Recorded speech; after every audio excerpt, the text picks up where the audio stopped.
Et rebonjour et bienvenue sur la mécanique universelle. Alors, nous sommes toujours aujourd'hui le vendredi 3 mars 2023 et je continue et je termine, là je pense que c'est la dernière vidéo, où je m'appuie sur l'éthique de Spinoza pour essayer de démontrer la pertinence de la théorie que je développe sur mécaniqueuniverselle.net et qui essaie de démontrer par la logique qu'il y a un principe créateur, ce que les religions appellent Dieu, à l'origine de la création et qui compose toute la création, en fait, qui compose toute chose, donc y compris nous. Donc, au final, ça revient à dire que nous sommes divins, nous sommes une partie de ce Dieu X, cet inconnu, cette chose. Nous sommes constitués de cette chose-là. Et la seule façon d'être au contact clair, avec, parfait, fusionnel, on pourrait dire, d'être au contact charnel avec ce principe créateur, que notre conscience, que notre esprit soit en fusion avec lui, s'identifie vraiment à ce divin, c'est à travers l'extase. L'extase, la béatitude dont parle Spinoza, l'éveil dont parle le bouddhisme, le samadhi, le nirvana, etc. Voilà, cet état particulier et sublime, sublimissime, on pourrait dire, vraiment extraordinaire, hors de l'ordinaire, qu'est l'extase. Et dans cet état-là, on incarne en fait le divin. On est on est le divin, mais dans sa nature,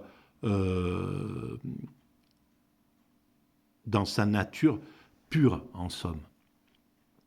Voilà, dans la vie ordinaire, nous sommes divins toujours, nous sommes toujours constitués de ce principe créateur. Simplement, notre conscience,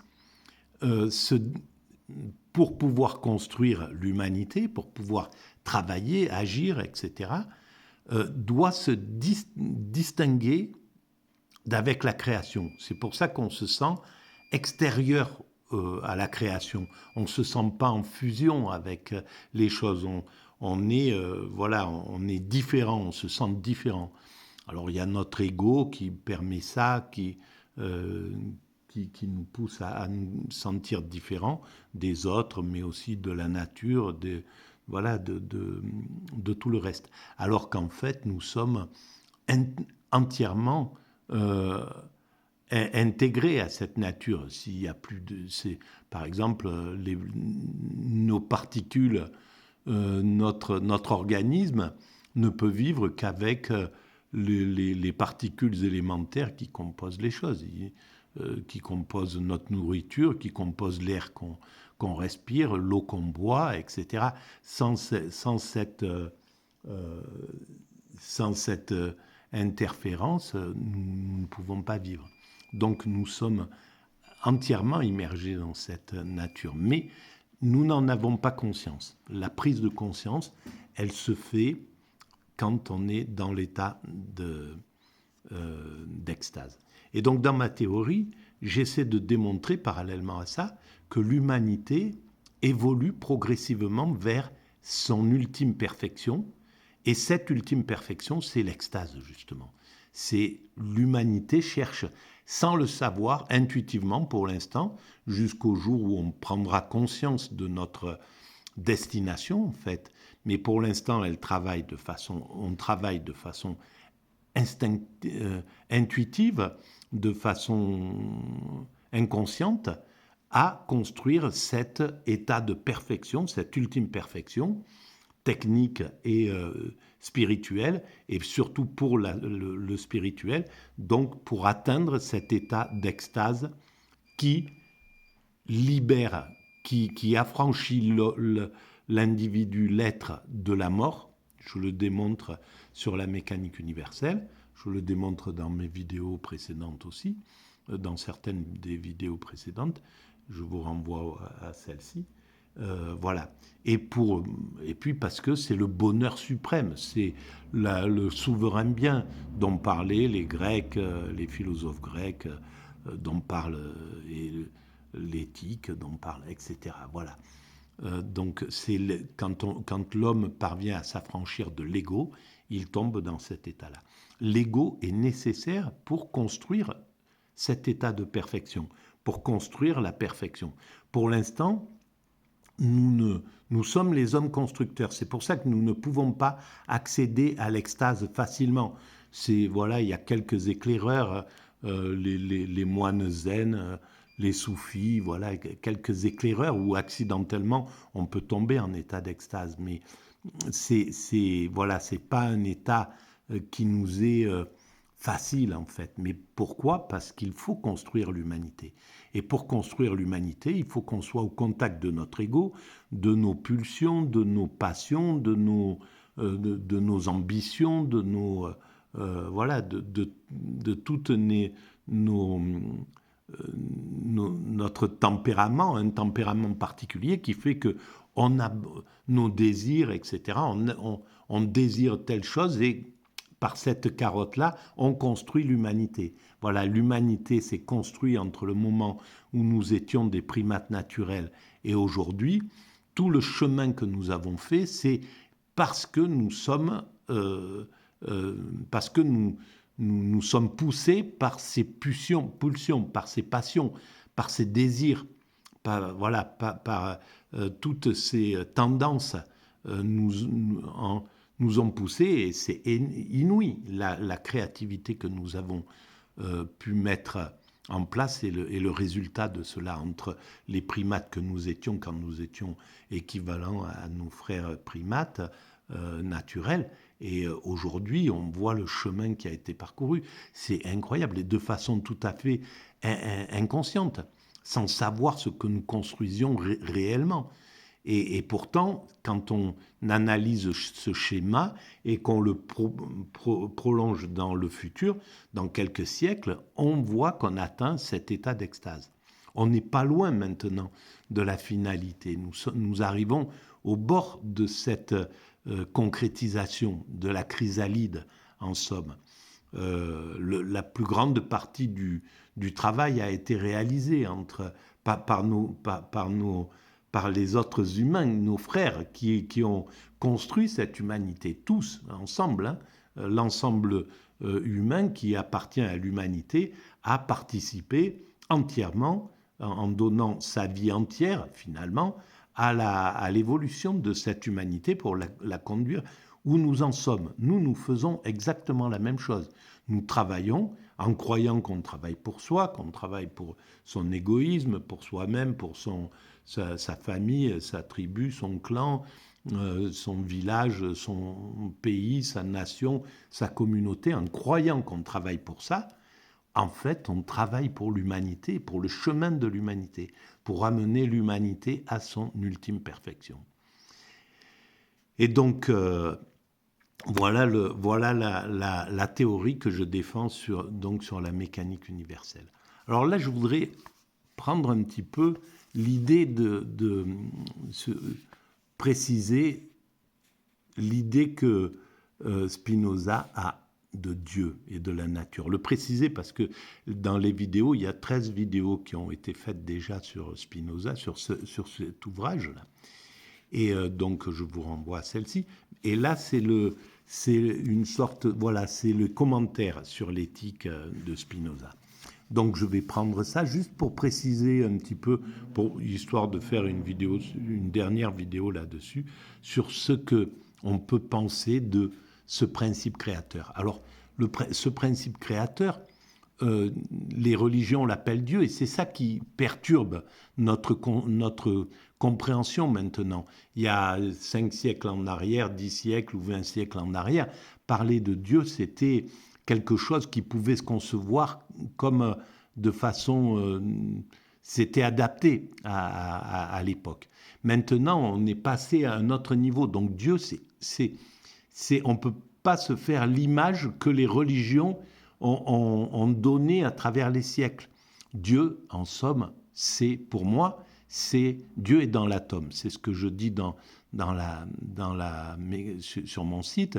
Dieu est dans l'atome, et en fait, Dieu, c'est, dans son essence, Dieu, c'est les particules élémentaires, c'est les bosons de Higgs, c'est ce qui permet à quelque chose d'immatériel, à cette énergie immatérielle, de se transformer en matière, donc de créer une masse. C'est le boson de Higgs qui permet cette chose-là. Ce qui transforme l'immatériel en matériel, c'est ça l'essence du divin. Et c'est les particules élémentaires. Cette énergie que cherchent à percer les physiciens, la physique quantique, les physiciens contemporains, à travers les accélérateurs de particules, etc., pour essayer de comprendre ce que c'est. Mais c'est une immatérialité qui est à l'origine de l'univers et qui constitue en même temps cet univers. C'est époustouflant de comprendre qu'à partir de rien, quelque chose a l'intelligence à l'œuvre pour transférer, pour mettre de la matière, pour mettre de la masse dans quelque chose qui est immatériel et qui, malgré tout, vient de l'immatériel, parce que je pense que le boson de Higgs est immatériel et c'est juste le moyen d'injecter l'idée de masse, en somme, dans les particules élémentaires pour que ça devienne ce que nous voyons comme solide, cette illusion de solidité qu'est l'univers, qu'est le monde, qu'est l'arbre, etc., nous-mêmes, etc. Donc il y a quelque chose d'extraordinaire là-dedans. Et l'homme cherche à comprendre. Et il le comprendra, il le déchiffrera. On arrivera à déchiffrer ce qui se passe. Voilà, comme on déchiffrera d'où venons-nous, qui nous sommes. Voilà. Par exemple, avec les psychologues, les Freud, ça a été la période où on a essayé de comprendre, on a commencé à comprendre qui sommes-nous et où nous allons. Voilà, où nous allons, la mécanique universelle essaye de répondre à cette question. Voilà. Alors, je vais un petit peu lire Dieu ou la nature. Et donc, oui, alors, donc ces particules élémentaires, nous en sommes. Ces particules élémentaires, leur essence, c'est ce que nous incarnons quand nous sommes dans l'extase. Nous incarnons exactement l'essence de ces particules élémentaires. Et dans l'extase, nous sommes dans un état d'amour absolu. Donc, les particules élémentaires, donc Dieu, le divin, c'est l'essence de l'amour absolu. Donc, c'est ce qui finit, une fois que c'est incarné, c'est l'essence qui, quand elle s'incarne dans l'homme ou dans l'animal, quand elle s'incarne pleinement, elle exprime de l'amour absolu. C'est ça l'extase.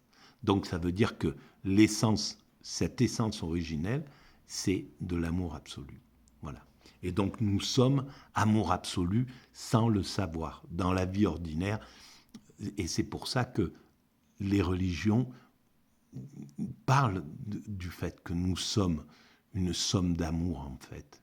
Sauf que on ne le comprend pas. Et c'est pour ça qu'on peut commettre les pires des choses. Un être humain peut commettre les pires des choses. Et pourtant, c'est une somme d'amour.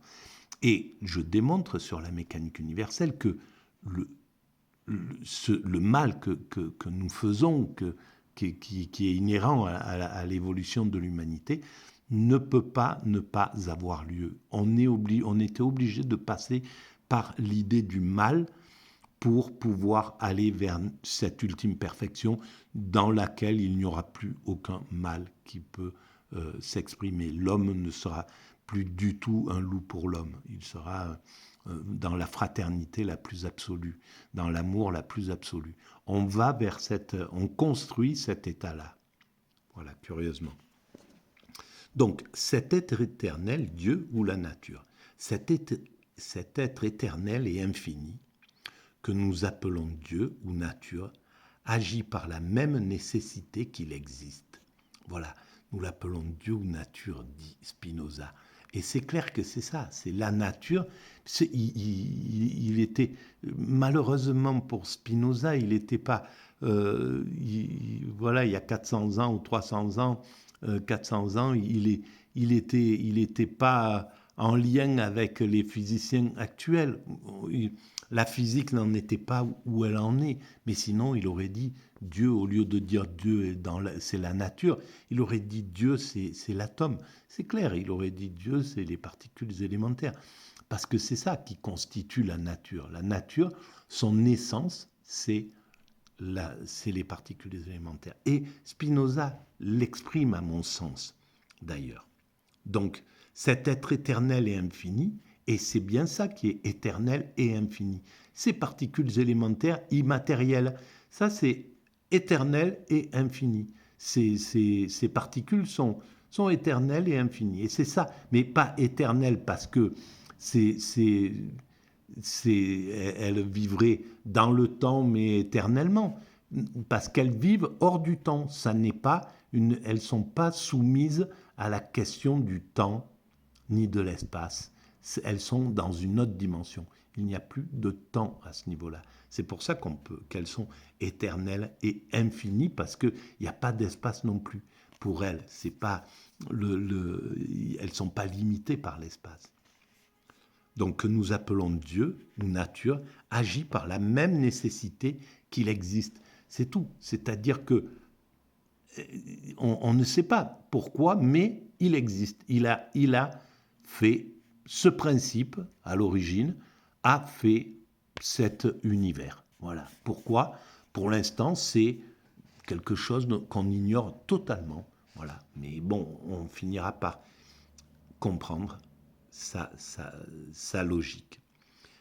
Cela signifie que sa liberté est absolue, car rien d'extérieur à lui ne le contraint. Bien sûr, rien d'extérieur ne le contraint. Ce principe créateur avait l'intention, fait cet univers, c'est inclus dans cet univers, c'est à partir de lui-même et constitué de lui-même a fait cet univers, et rien ne contraignait, rien ne peut contraindre le fait qu'il y ait quelque chose. C'est ça la pure liberté, c'est ça. C'est la seule chose qui est dans la pure liberté. Nous avons des libertés, des petites libertés, nous accédons à des petites libertés. Et le summum des libertés que nous pouvons accéder, c'est d'ailleurs la liberté absolue, c'est dans l'état d'extase. Dans l'état d'extase, quand on fait l'expérience de l'extase, pour l'avoir fait accidentellement, quelques mois après avoir découvert ma théorie, on comprend qu'on atteint là, qu'on touche à l'absolue liberté. Il n'y a plus aucune crainte, il n'y a plus aucune angoisse, aucune peur, rien. Il n'y a pas d'obstacle à